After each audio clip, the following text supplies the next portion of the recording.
Hello everybody, Johnny Joystick here. Today we are looking at Arabian Fight, a 1992 beat-em-up game from Sega using the System 32 board where we have to rescue a princess from this guy who's going to offer her as a sacrifice to his god.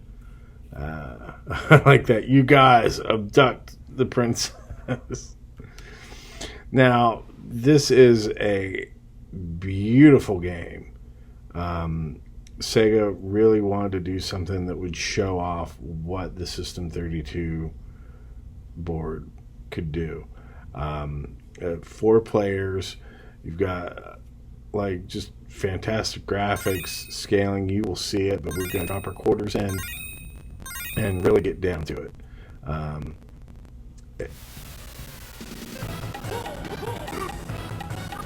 Take Maya. She's the best, and we're showing off the visuals of this, so you know why not pick the pretty girl. I've already shown off the first System 32 game, which was Radmobile, the racing game, and this is not the first beat-em-up game that Sega did on System 32. They did the Spider-Man game came out first in September of 91. This came out in January of 92. When we use the magic, you get this nice jump forward. Now, here's the thing. So we don't have... This does some cool things with the scaling. You see like how the bad guys enter from the foreground. So really visually impressive.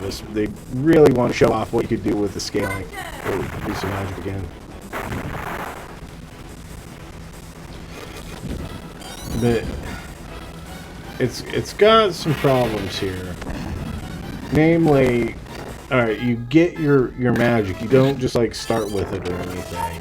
You pick up these little genie lamps, and that will let you use it. This is a 2-button game.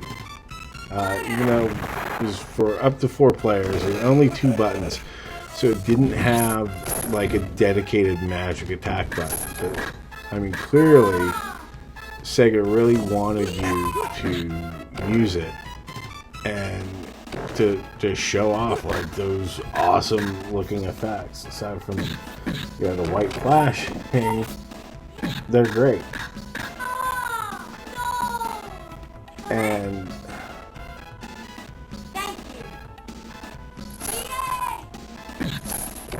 when you get them, like, okay, we had 3 at the start in that first screen. Used 1, cleared the screen. We still had 2 magic uses left. You don't get to stack them. As soon as you change a screen, change a level, so we're on the level 2 now, pyramids. Oh, look, you see the princess in the background being carried by the lizard man. That's pretty cool.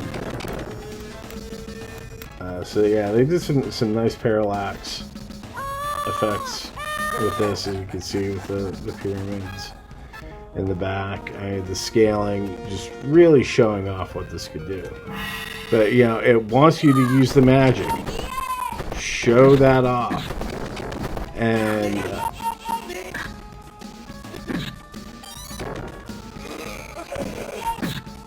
but it doesn't let you stack it. It doesn't let you save it for when you would use it. So we go right on that first stage. You have that first screen, then the next one, here comes the boss. I could have had 2 magic uses. It takes it away from me. So this says a couple of things to me about this game. Maya. I love how she jumps back onto the screen from the foreground. That was a nice touch this game had. Very visually impressive. But yeah, I don't think that they really put a lot of thought into this game. It feels rushed. It feels like we want a technical display of what this can do, and something that's really eye-catching. Oh, he's just sets him on fire there in the desert. Now we go into the pyramid.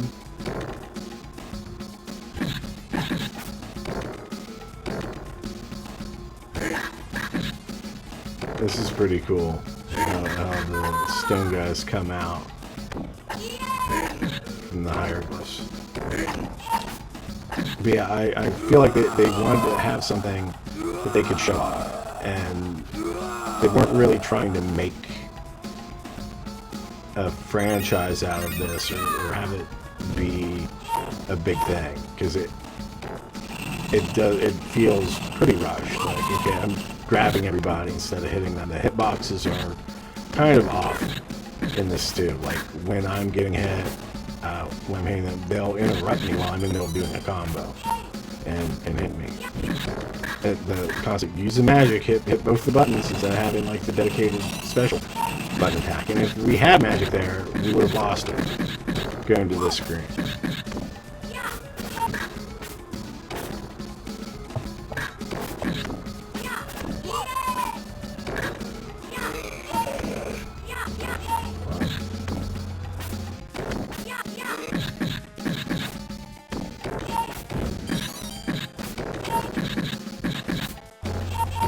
So, you know, they drop you right into it. They're showing things off right away, which is great.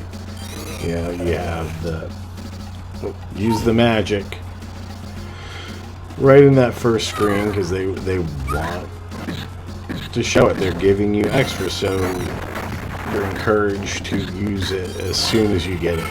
They really want to show that off. You have the guys entering from the foreground as they come by, which, you know, I think they kind of forgot about that later on. They quit doing it as much.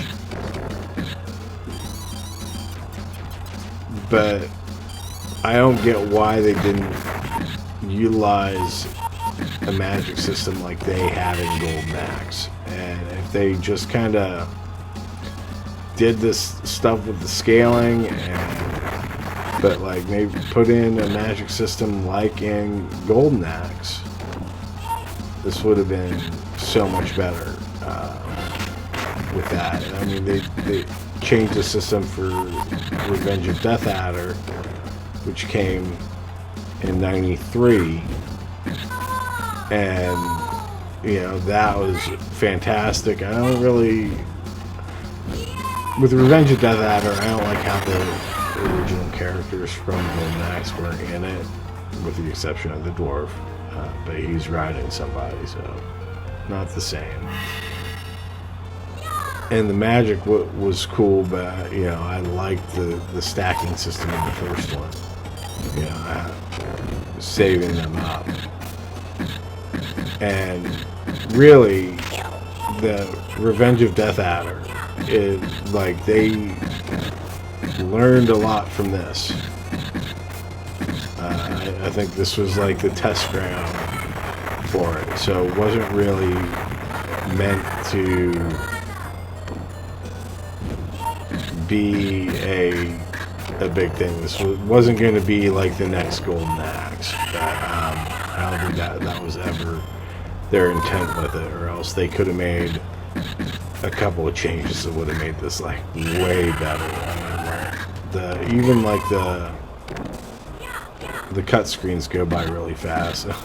Just yay, setting the bosses on fire. Yay, cracks me up. Yay every time she throws somebody.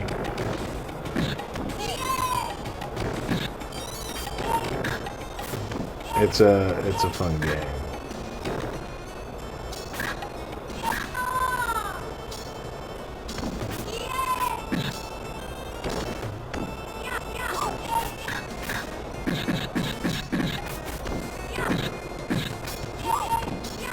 I definitely think like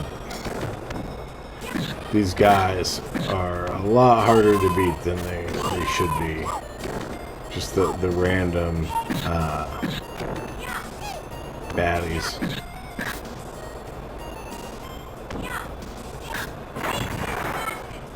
I do, like, you will see some that are tougher than others, and I like that. But as a whole, they take too many hits to go down. Snake woman. Get some food.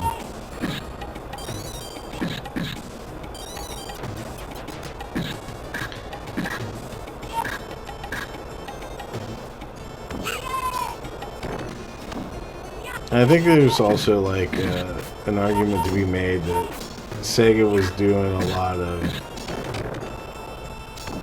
kind of chasing the lead versus leading themselves. And that's, you know, probably what led to their downfall. I should do another, like I could do a whole video just on that. But, you know, if you think about what was going on in 92, so like you had Turtles in Time coming out, X-Men was out, both Konami titles. Konami perfected the beat 'em up and was absolutely dominating and making like, okay, 4-player beat 'em ups too.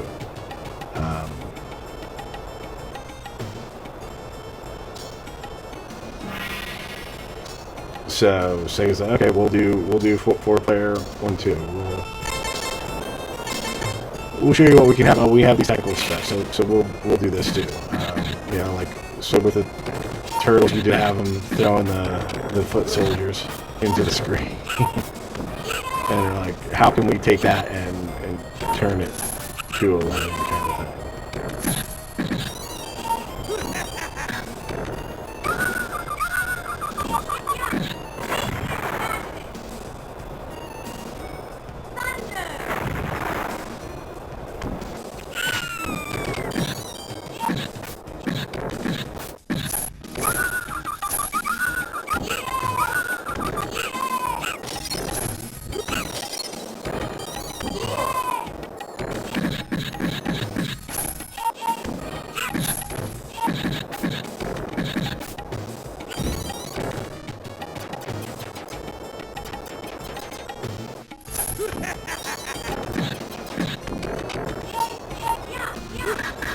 This has like interesting boss names too. This guy's Shoulder.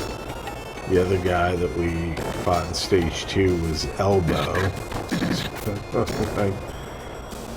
I wonder what the story was behind that.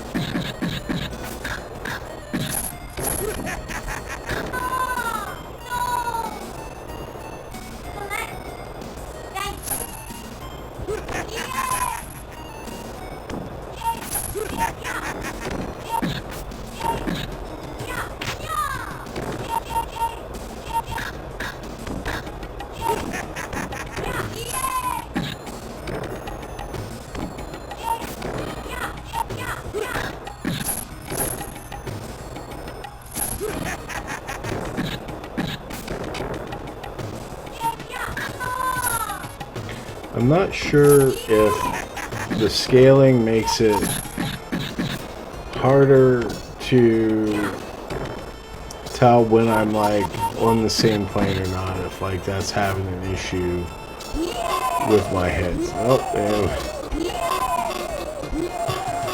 this is the most brutal burning.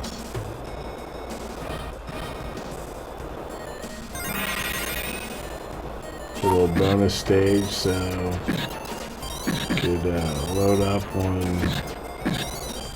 food and items for points.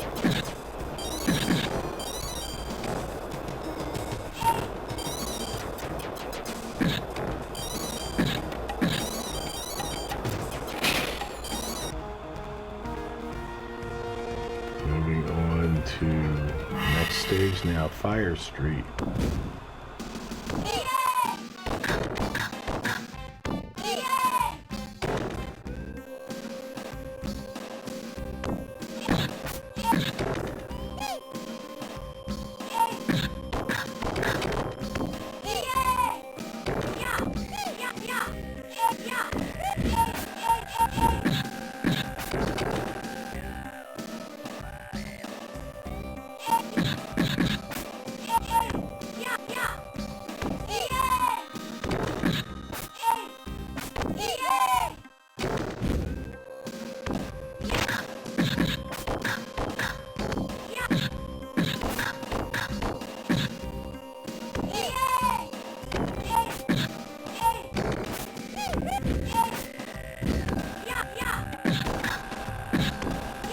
I'm not that big a fan of the sound effects in this. Getting a little tired of her going, yay! But I gotta say, like, the music, actually, like, in the back, is really nice. They did a good job with that. It sounds really good when you can hear it without the sound effects. And here they are, you know, clearly showing off the layering that System 32 can do. Maybe a water magic here, put an end to that.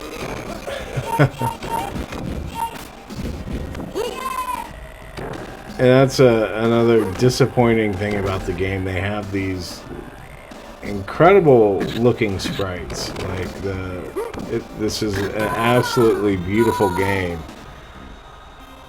And great character designs. But to show off like what the System 32 could do, they end up putting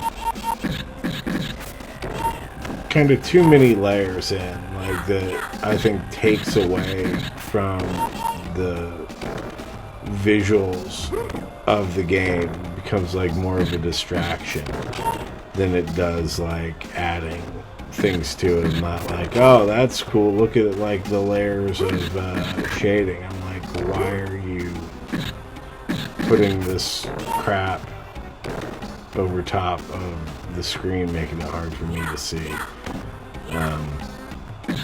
And clearly it's to show off that it can do that with like everything else going on, the scaling and all that. But it takes away. I like this guy, Fire Fat Man. One of the easier bosses in the game, or least annoying, I guess I'll say. And his character model here just absolutely cracks me up the way he's walking around with his arms up. Ah, I'm Fire Fat Man.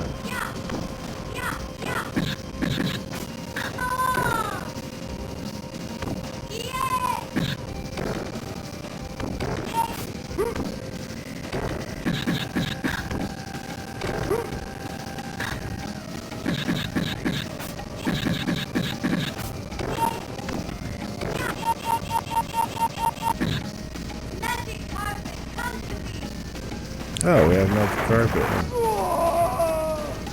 We have look, there's an anime cutscene. These cutscenes, they go way too fast, I think, and it's inconsistent. We didn't get those sort of things with like other bosses, right? And then like, okay, that's the first step. Oh, it turns out we have a magic carpet from stage to stage.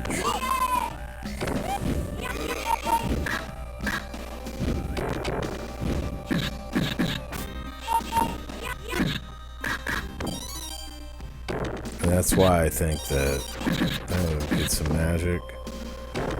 That's good. And of course, you know, it wants you to use it right now. Oh.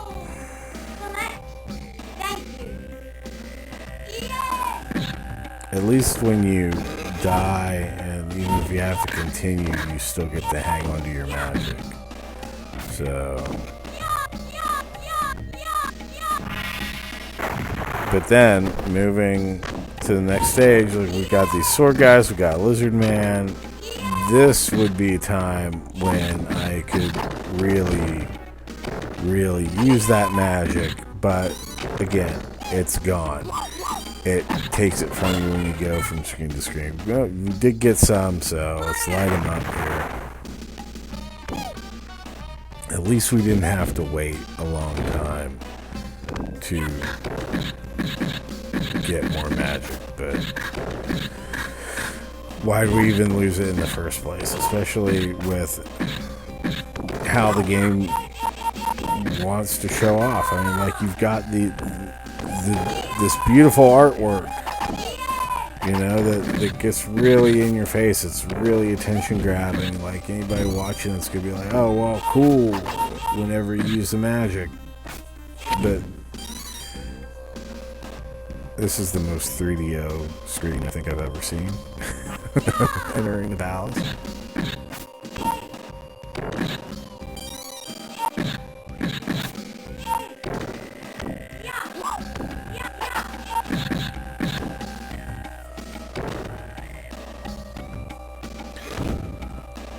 I have to wonder, and I should check this out in the future, but I wonder if you had multiplayer on this. If you had all 4 players loaded up and everybody had magic, would you constantly be getting the magic across the bottom of the screen? So like I said, that is pretty annoying. I get what, like, you know, especially at first, to have to tell you, oh yeah, use your magic, hit the jump and attack buttons at the same time. Because, you know, for whatever reason, we decide to only make this 2 buttons instead of 3. So have that special attack. And you do have like a couple different.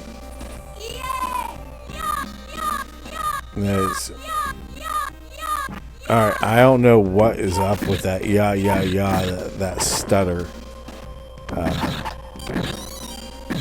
that happens with it. I don't like that. Here is another example when I was talking about with the layering, you know, of the smoke or the clouds or whatever is going on. Kind of coming across, clouding everything. It's like, again, I get that they want to show off the layering that this can do, and yeah, sure, that's cool and all, but it's taken away from the game. Yeah.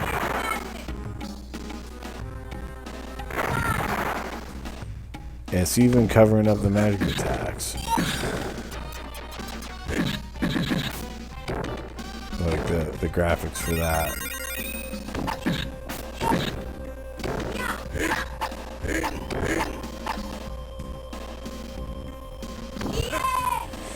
Didn't we set Elbow on fire like back at the pyramids? Oh, it's a lizard man, which we also set on fire.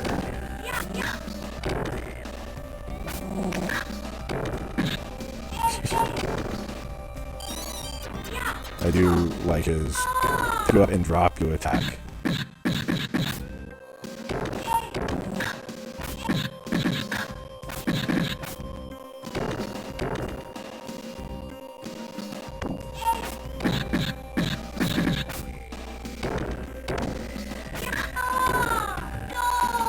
Very jarring how when it goes to the continue screen, it doesn't have that layer filter.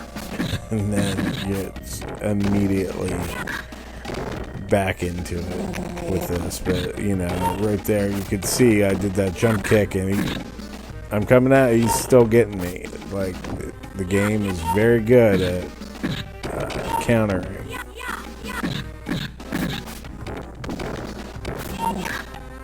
And that's definitely frustrating.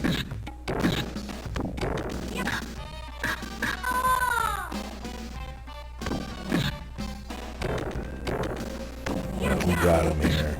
Just need to get one more hit on him and he's gone.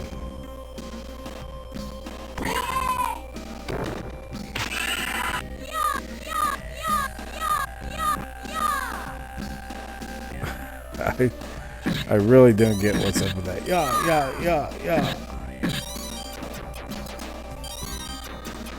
Like, it feels... It sounds like a bug, but it feels like it's deliberate. That makes sense. And, Panic in the Palace. And at the disco. And we get a magic carpet scene. While here we're on a more of an area rug. Gotta get that magic.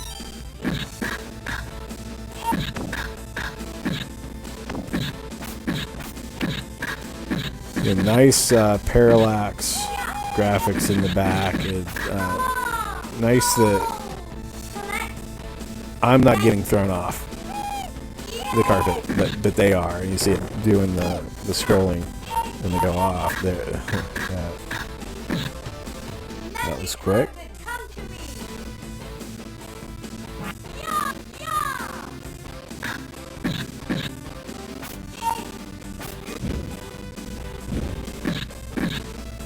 Nice parallax scrolling in the background, really showing this off.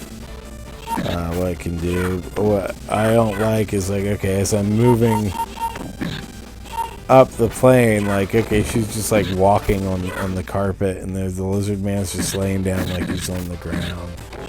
So it doesn't feel like it was thought out that fast. Again, we have that extra layer in the front going over everything that I think really takes away from, you know, the beautiful graphics of the game, like the character models and everything. Like, we have the great parallax scrolling in the back. We could have done without that extra layer there.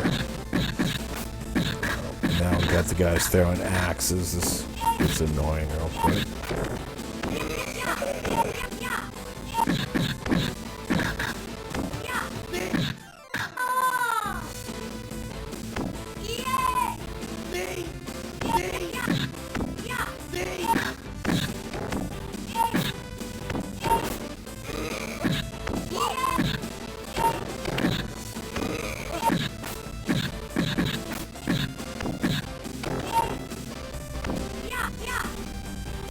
Really another place where being able to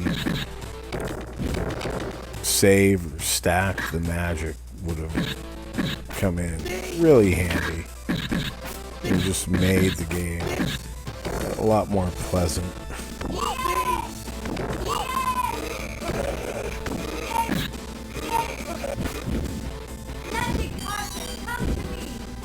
I can't get that food. Great.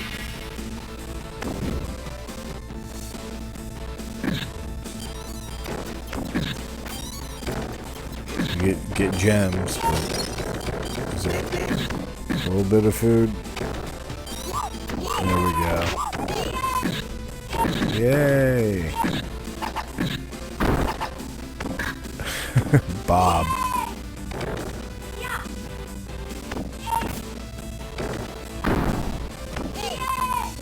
Bob is like the best boss so far. He's some big purple demon guy who keeps wandering off the screen, and is he really doing like, no, he's just kind of like, I'm getting a paycheck. I'm just gonna make a rock and just kind of half-assedly toss it. Bob's just there for the paycheck.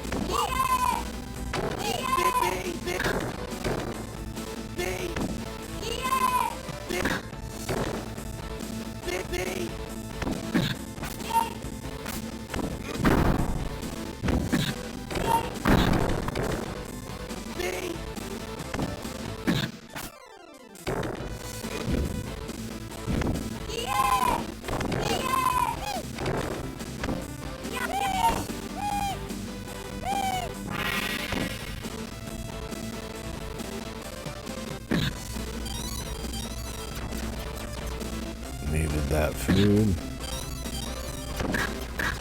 Okay, use some magic. Yeah, so he just... Oh man, that was frustrating.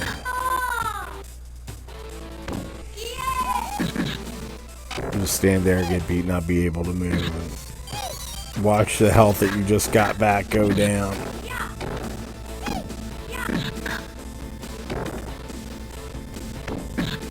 I gotta say, I really dig the music in this part of the game.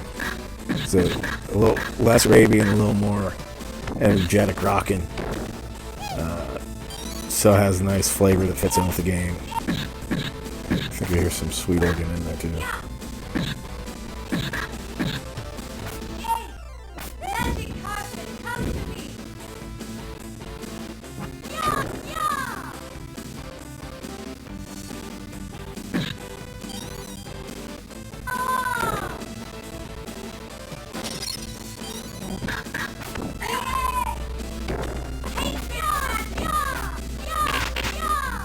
That was a fun little magic of just making a bunch of tiny U's to go swarm the enemies.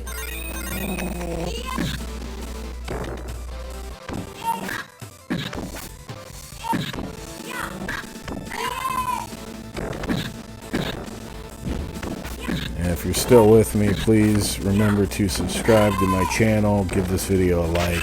It really helps me out. Helps the channel grow so I can keep bringing you great content, old arcade playthroughs like these. Got new videos every week. So we go to Sazabiss's infamous castle. And we've got 3 fire fat men to fight. Great.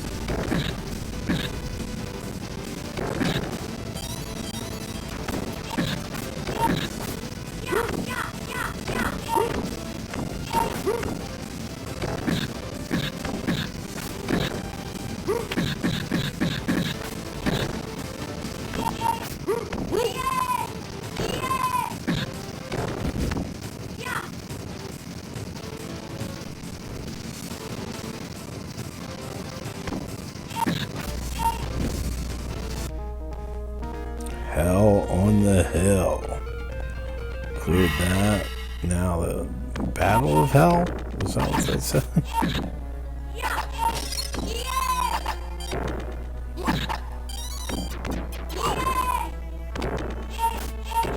Really wants us to use that magic while those sword guys like we fought earlier are over there. And you know what? I'm just gonna do it because those guys are annoying. Still didn't wipe out that guy. We got another one. I really want to wait until I can hurt the six sword guys with it. Looks like wait.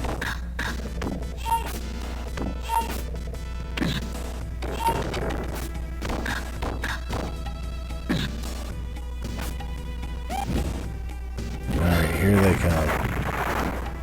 They're doing their thing. I'm gonna do my thing too.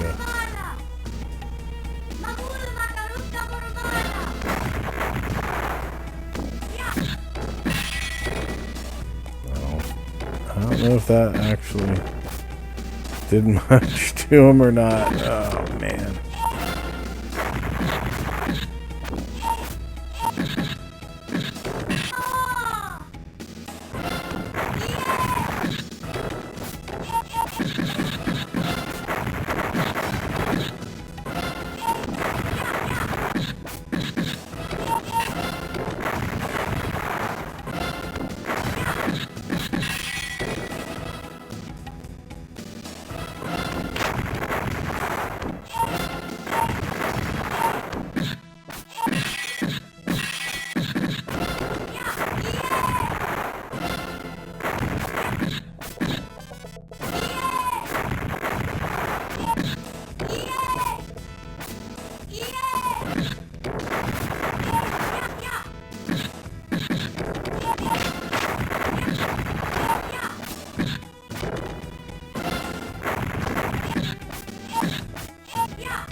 Trapdoor will get you every time.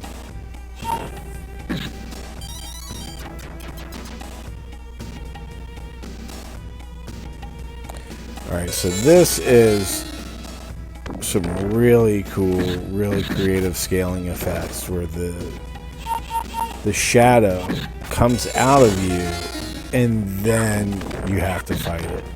So you're actually like spawning the bad guys right off of you. Really nice job.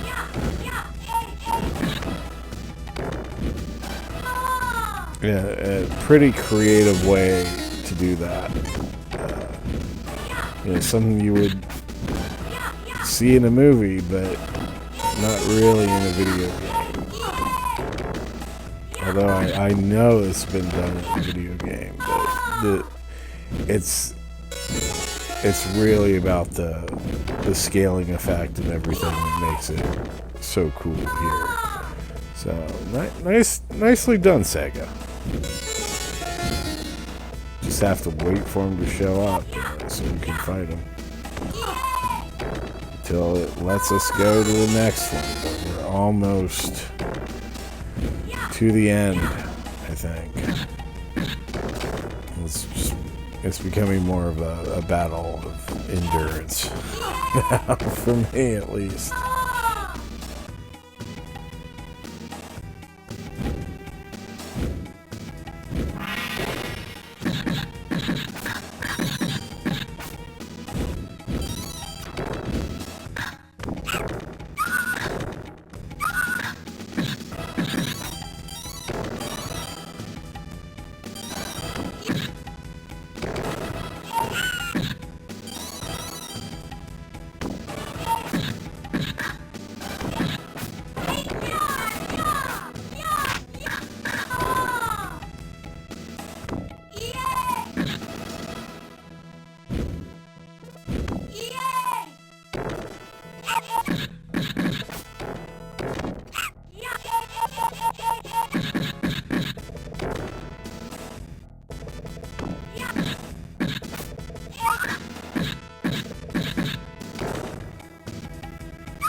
I wonder what the deal with a golden skeleton is. Is it gold plated, do you think? Or is it just made of gold? Or is it like actual bones? What's going on with this guy?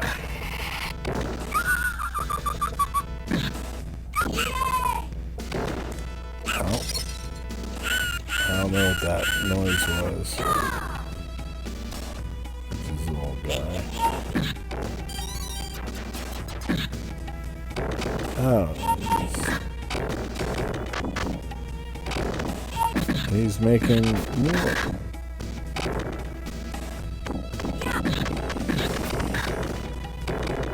Now, I know like this model showed up earlier in the game, and there's a bunch of them, but we didn't get to see him do the actual like little duplicate process.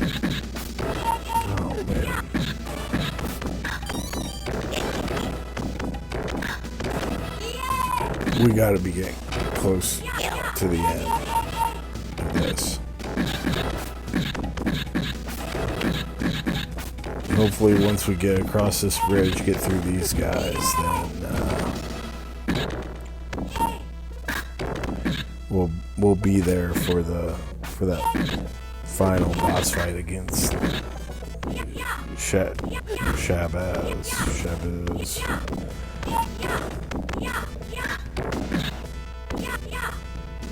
Yay!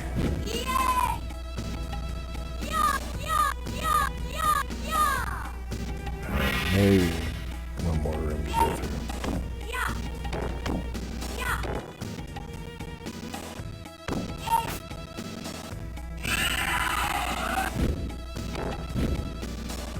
Well, man, we got a boss rush.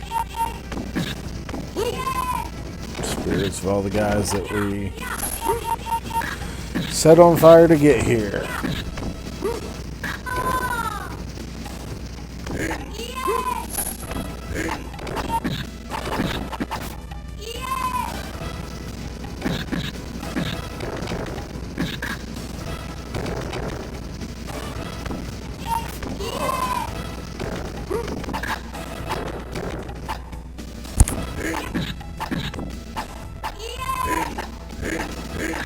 The sword swing effect is really good. They did a nice job with that, and also with that, the chain, shoulder throws the sword.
Oh man, how big is this castle anyway? Still more to go, come on.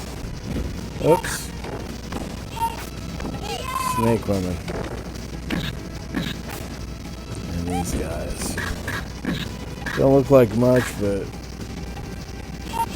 they seem hard to kill, and swordsman. Now would be nice if I had some magic. If there was something around to give me some magic, or, you know, if I maybe could have saved some magic from the previous stage. And honestly, you know, I probably would have just gone on shoulder back there, but oh man.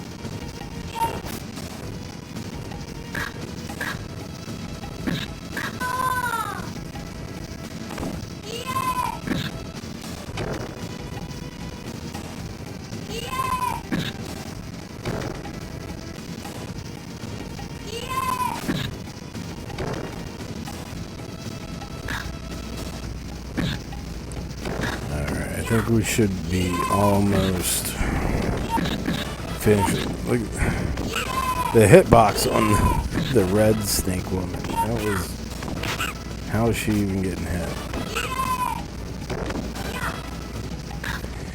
And that's, one of the flaws of this game. And like the thumbnail said,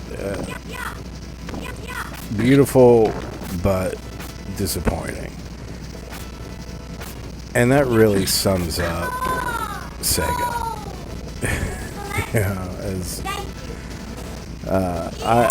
I like Sega a lot. They made some of my favorite games. Genesis, one of my favorite systems. Dreamcast might be my favorite system of all time, as far as like bringing the arcade experience home.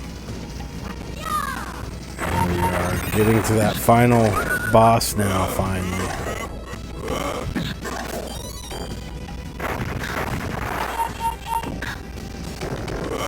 But this game, as pretty as it is, just it felt rushed, and like it was more of eye candy than it was meant to be a great game, or something that they were really focusing on. It feels like they were chasing Konami. The 4-player, look at what we can do with the scaling and all of this like very technical, graphically impressive stuff, which we'd already seen when this came out with the Spider-Man arcade game, which had some great scaling and switching between like the beat 'em up and kind of the more platforming type of things, which was a really nice touch in those stages.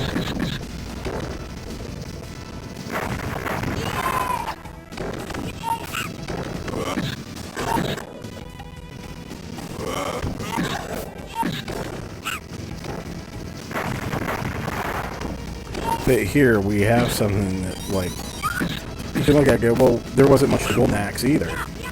Yeah, this is a longer game. It's got better graphics, all this stuff, but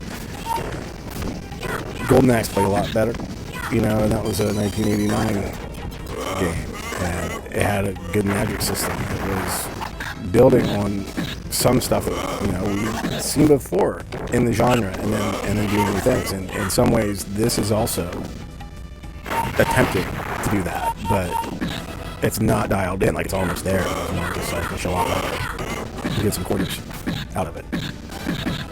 Kind of his laugh.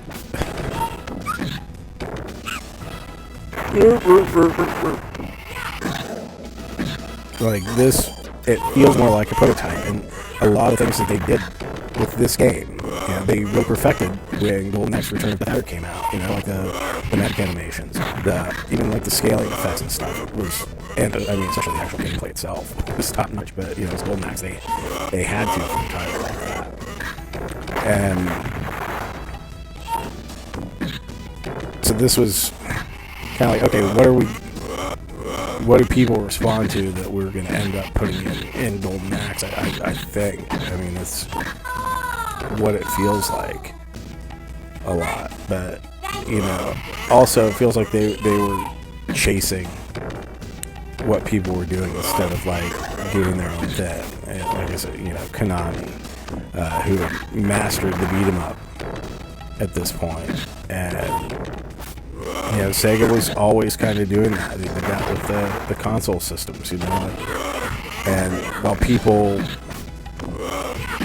can point to, like, the decline of Sega as far as, like, leaving the console market and everything goes, to, like, the 32X, the Saturn, the Dreamcast, and, like, PlayStation destroyed and all this stuff, where it's like they lost their lead, all that momentum that they got from the Genesis or Mega Drive.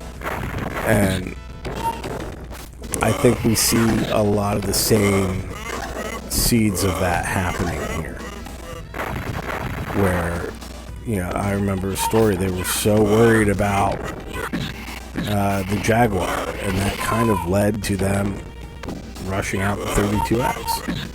And to kind of up things, to have this step before the Saturn was released, which hurt the Saturn itself, hurt Sega in general. And I feel like that attitude is a lot of what was happening here. Very pervasive through the whole company. So,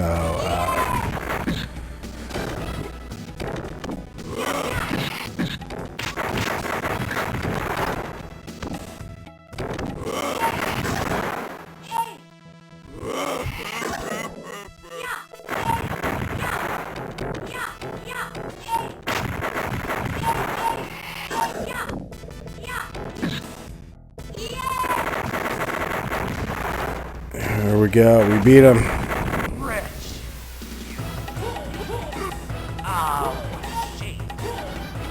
What a shame. Game over. Really surprised that they didn't do more of the animation in between the stages and things like that, and kind of flesh out the story.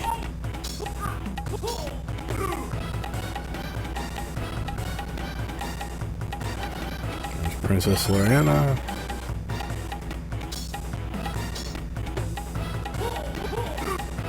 Lorena, we defeated him.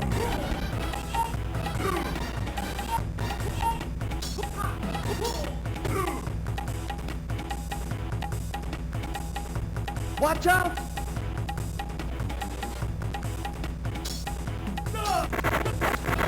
Wait, what the hell? Feels like we missed a lot of story, a lot of characterization. Ramaya, 3 years after this escapade, she became the queen of the adjoining kingdom and dominated her husband, the king. Oh my. It is rumored that she later governed the land. Oh man. Wow. There you have it. The end. Arabian Fight. What do you guys think? Do you remember playing this in the arcade back in the day? Let me know in the comments. And don't forget to like and subscribe so you don't miss my next videos. All right. Take care, everybody.